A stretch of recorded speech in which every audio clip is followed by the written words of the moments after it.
Hello mga kasine, this is Bern Lomibaw and welcome to the 7th episode of Sining Sine Study Sessions. This series of podcast sessions we will talk about film. And for today, I will share with you a Hollywood movie borrowed from another country, artistic movement, culture or vice versa. I will also explain how and why did the director did so. But before anything else, I hope my previous study session helped you better understand a film or a director's style. If you miss it, feel free to listen to it and let me hear your thoughts. And for today's session, I will feature Crazy Rich Asians, directed by John M. Chu and was released on 2018. Do you know that it is the first major Hollywood movie to have an Asian American cast in 25 years since The Joy Luck Club in 1993? John Chu, the director, claimed, I quote, "It's not a movie, it's a movement." End of quote. It's safe to say that the production of this movie became a timely public event. Before Kwan's 2013 bestseller became a $30 million Hollywood movie, an opportunity space had developed in Hollywood and more broadly in the North American cultural scene.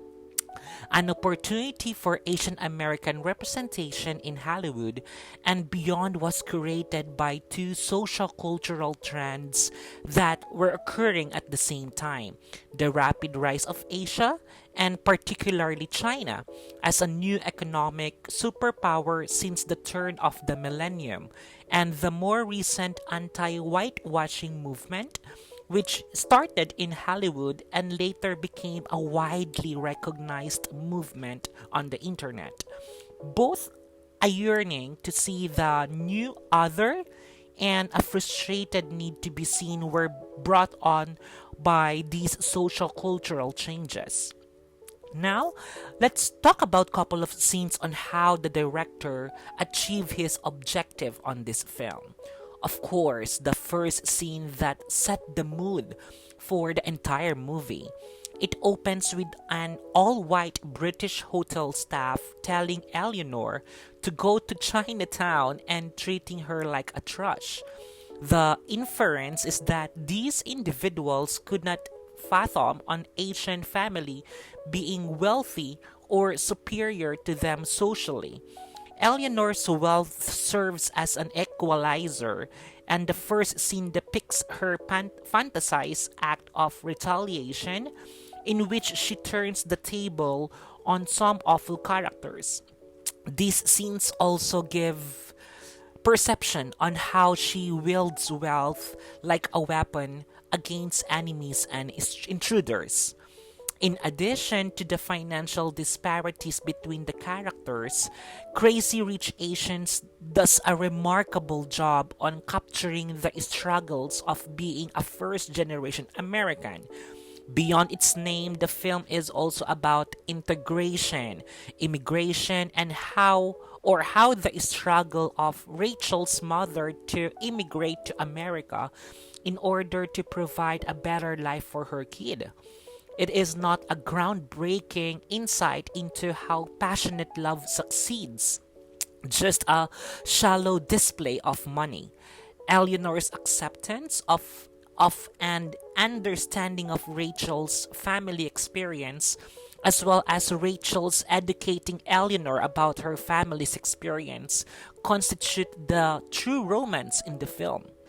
Honestly, when I watched this film, I felt encouraged to partake in the joy felt by everyone around me and on screen, even though I don't come from the same family or culture as the characters.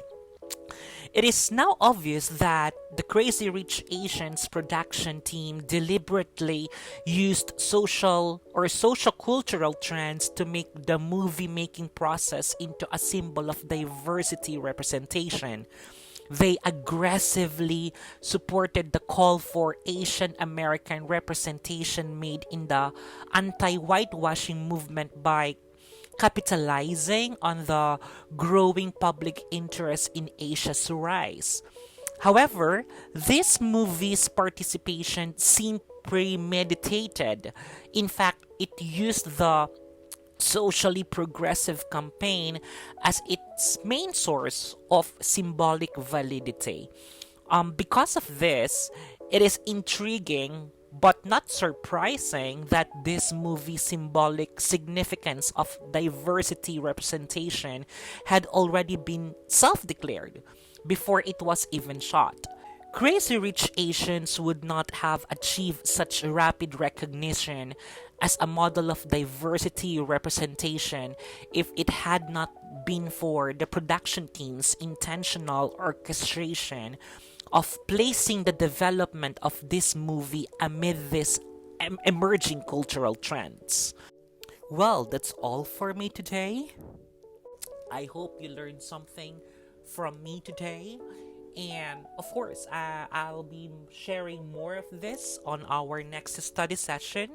Again, this is Bird Lomibo. And ingat po kayo mga kasine. Bye!